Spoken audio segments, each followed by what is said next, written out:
আসসালামু আলাইকুম রহমতুল্লাহি ওবরকাতুহু। সম্মানিত দর্শক, আজকের যে কন্টেন্টটি তৈরি করছি এবং যে বিষয়গুলো বলছি, অন্তঃস্থল থেকে আমি প্রাণান্ত চেষ্টা করেছি যে এই বিষয়ে কোনো কথা না বলার জন্য।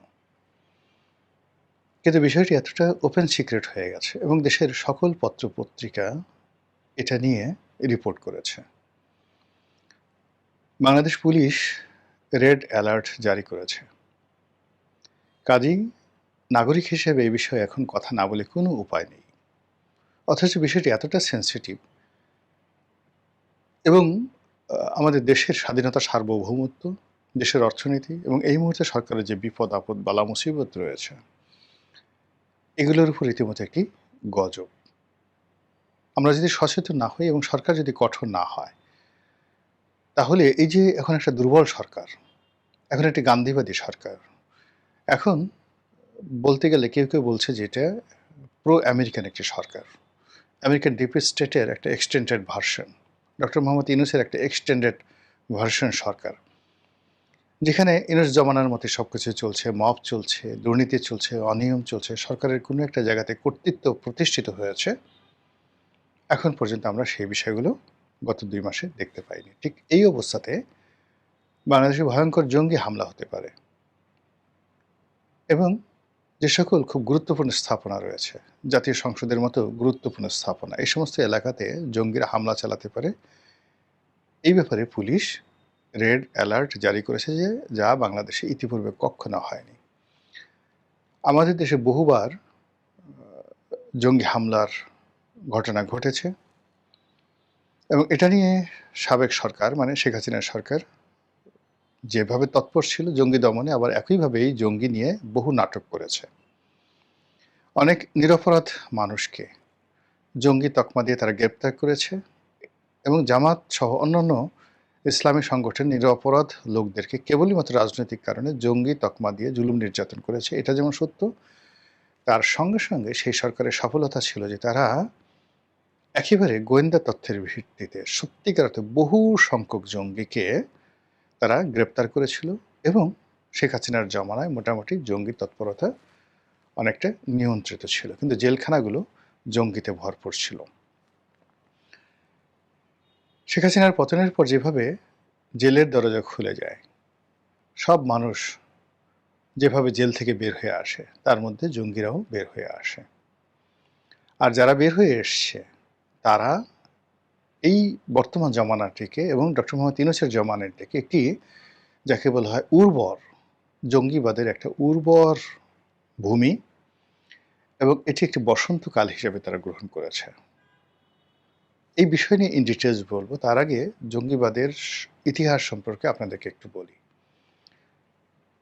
আমাদের দেশের বহু মানুষ একটা সময় প্যালেস্টাইনে তারা গিয়েছিল যুদ্ধ করার জন্য ৮০-র দশকে এরশাদ জমানাতে, এবং তখন সরকার প্রমোট করত ফিলিস্তিনি ভাইদের সাথে একাত্মতা ঘোষণা করে সেই ইয়াসির আরাফাতের যে পিএলও, সেই পিএলওতে যোগদান করার জন্য বাংলাদেশের বহু যুবক সামরিক কর্মকর্তা, সাবেক সামরিক কর্মকর্তা, কর্মচারী তারা গিয়েছেন। এরা অনেকে নিহত হয়েছেন এবং অনেকে সামরিক ট্রেনিং নিয়ে বাংলাদেশে ফিরে এসেছেন। এগুলো একটা।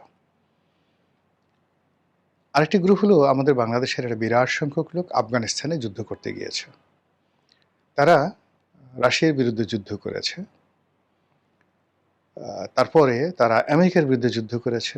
মানে সবসময় তারা তালেবানদের পক্ষে, আইএসের পক্ষে, আইএসের আগে আল কায়দার পক্ষে ওখানে তারা যুদ্ধ করেছে এবং এটার একটা বিস্তৃত নেটওয়ার্ক গড়ে উঠেছে। এবং আপনারা জানেন যে যুদ্ধ এমন একটা রোগ, কোনো একটা মানুষ যখন যুদ্ধ করতে অভ্যস্ত হয়ে যায় তখন তার জীবন মরণ আর কোনো চিন্তা থাকে না এবং তার শুধু বারবার যুদ্ধ করতে ইচ্ছা করে।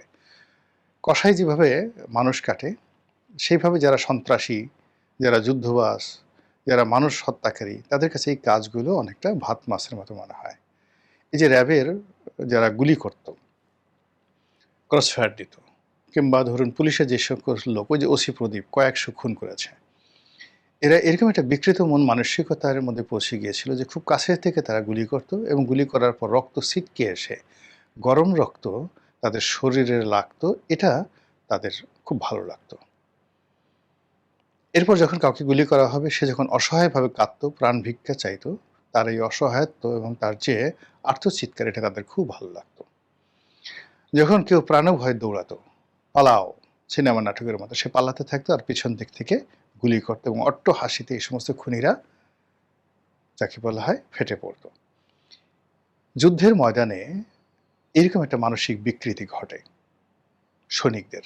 খুন, ধর্ষণ, লুটপাট, অন্যের সম্পদ হরণ, এগুলোর মধ্যে একটা জৈবিক যে জিনিস তাদের মধ্যে আছে, এই কাজগুলো করার জন্য যারা একবার এই কাজগুলো করেছে তারা যুদ্ধের জন্য পাগল হয়ে যায়। যুদ্ধের গনিমত সংগ্রহ করা, কোনো একটা এলাকাতে অশান্তির সৃষ্টি করে সেখানে ধর্ষণ করা, নারী ধর্ষণ করা, বাড়ি লুটপাট করা, অন্যের ঘরে ঢুকে যা ইচ্ছা তাই নিয়ে যাওয়া, এই যে একটা অপরাধী মন, এটা যুদ্ধরত বাহিনীগুলো আজকের দিনেও করছে। এই আমেরিকান সৈন্য বলেন, তারপরে ইসরায়েলি সৈন্য বলেন, এদের সবার বিরুদ্ধে এই মধ্যযুগের সৈন্যরা যে ধরনের অপকর্ম করেছে, ঠিক একই অভিযোগ আছে। তো যেটা বলছিলাম যে এইভাবে বিভিন্ন লোক তারা যুদ্ধ, যেমন এখন কিন্তু রাশিয়াতে বাংলাদেশ থেকে শত শত নয় হাজার হাজার মানুষ গিয়ে কেউ রাশিয়ার পক্ষে ভাড়া খাটছে, যুদ্ধ করছে, অনেকে বাধ্য করা হচ্ছে, অনেকে এই আদম পাচার গ্রুপের চক্রে গিয়ে ওখানে গিয়ে তারা বাধ্য হচ্ছে, আবার অনেকে স্বেচ্ছায় কিন্তু যুদ্ধ করতে যাচ্ছে, বলছে যে $5,000 বেতন দেবে রাশিয়ার পক্ষে যুদ্ধ করলে।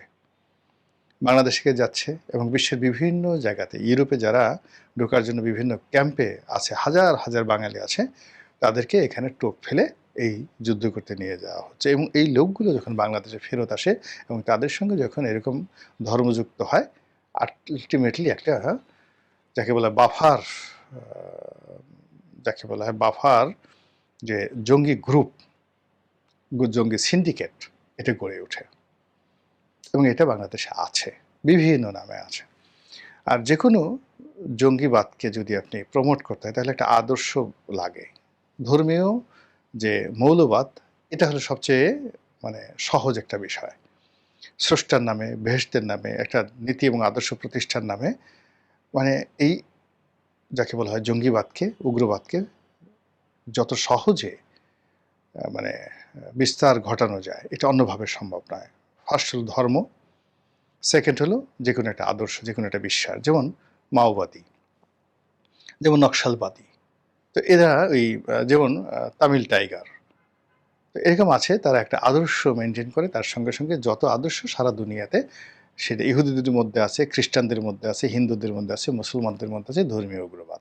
তো কাজেই আমাদের এই যে 18 কোটি জনগণের মধ্যে এটা থাকাই স্বাভাবিক, সরকারকে এই ব্যাপারে খুবই সতর্ক হতে হবে।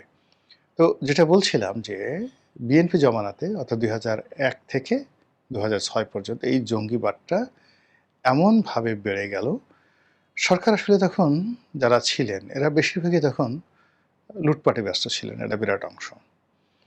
আর ঠিক ওইরকম ধরেন লুৎফুজ্জামান বাবরের কথাই বলি।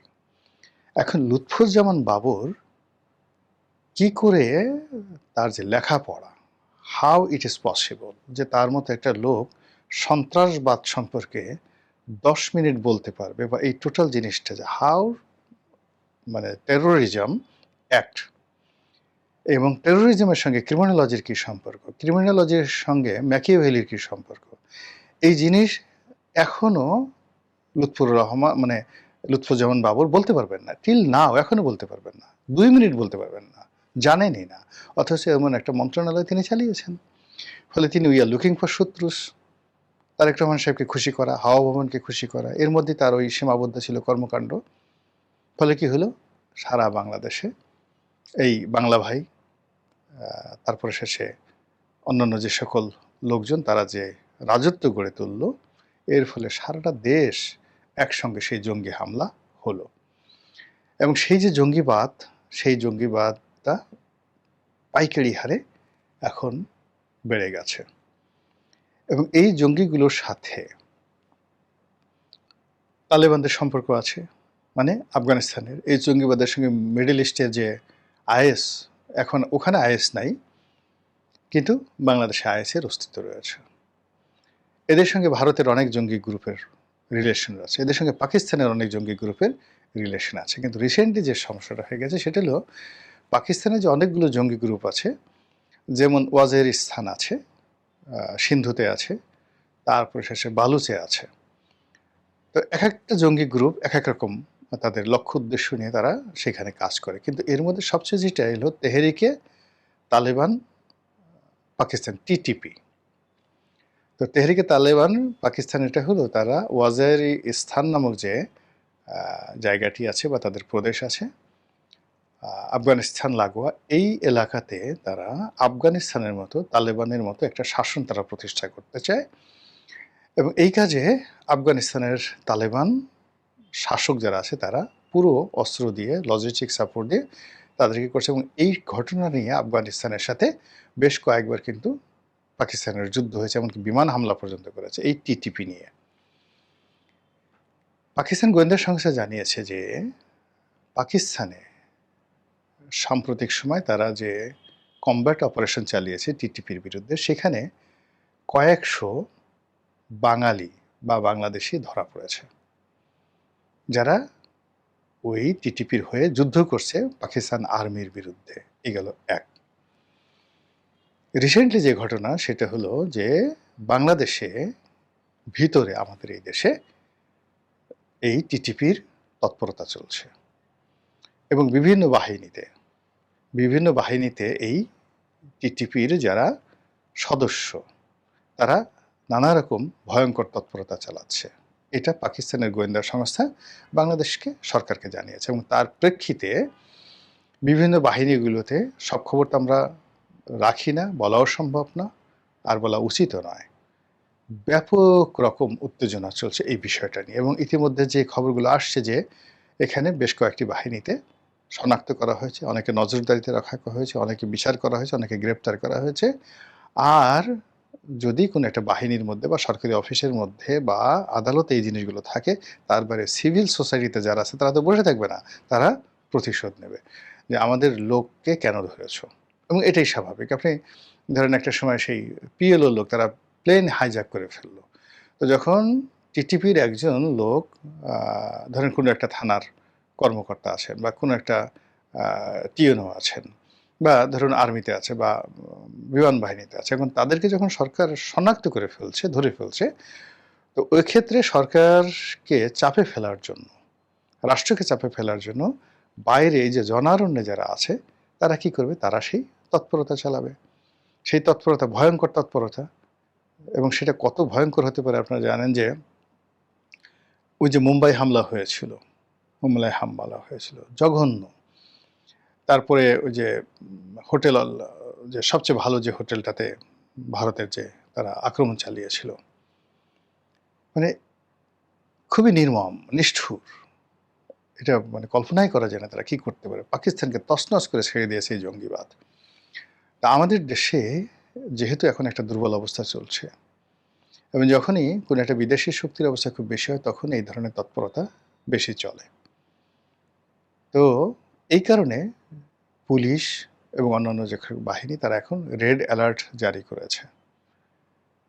বিষয়টি খুবই গুরুতর এবং সরকারের জন্য এটি এই মুহূর্তে একটা শাকের উপর মানে মাথার মানে কি যেন বোঝার উপর শাকের আরটি। এমনি সরকার নাস্তানাবুদ, হাজার রকম সমস্যা সরকারকে যাকে বলে কুড়ে কুড়ে খাচ্ছে, তার উপর যদি আবার এই মুহূর্তে কোনো সন্ত্রাসী আক্রমণ ঘটে, পুলিশ যে আশঙ্কা করছে সেই ঘটনা ঘটে, বা পাকিস্তান কূটনৈতিক চ্যানেলে বা গোয়েন্দা চ্যানেলে যে সকল তথ্য দিয়েছে সেটা নিয়ে যদি একটা সমস্যার সৃষ্টি হয়, বিশ্বাস করেন আমরা এটা ধারণ করতে পারবো না, রাষ্ট্র এটা এই মুহূর্তে ধারণ করতে পারবে না। সতর্ক হন যার যার অবস্থান থেকে। কোনো তৎপরতা থাকলে আপনার নজরে এলে আইনশৃঙ্খলা রক্ষাকারী বাহিনীকে জানান, রাষ্ট্রকে সহযোগিতা করুন।